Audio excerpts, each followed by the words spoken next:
So what happened was, one of the big 90mm shells landed in the machine gun emplacement, knocked up the machine gun, it hit me in the face, cracked my palate in 2 places and broke some teeth. And some of the metal hit me in the back and on the arm, and tore open my #2 gunner, who absorbed most of the fragments, and his intestines were blown all over me. I was blown against the side of the emplacement and was unconscious. My nose was bleeding, my ear was bleeding, this ear. So I was laying there, and it rained during the night.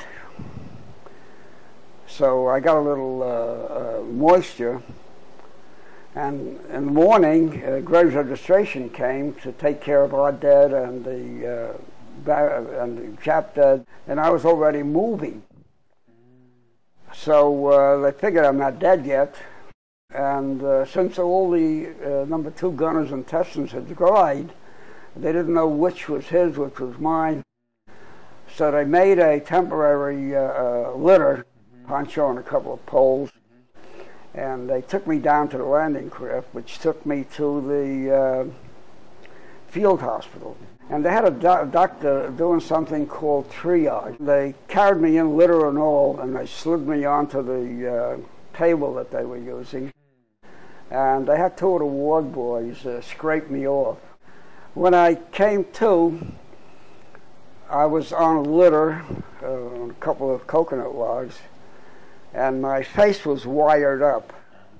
Yeah, it seems that they had done some surgery on my mouth, but I don't know what. But I was in what they called a terminal ward. You know, that's where you're supposed to be there within 2 weeks. They transfer you or they bury you. By the 3rd week, I began getting up on my elbow as much as I could. And when the ward boy came along saying, "Don't kick my litter," you know. This was the Purple Heart. This is the Combat Infantry Award. This is the Bronze Star that Colonel Roosevelt put me in for. I don't know exactly what for. These little stars on this means I made 4 landings. In Deshan General Hospital, you couldn't go out on pass unless you were wearing all your ribbons.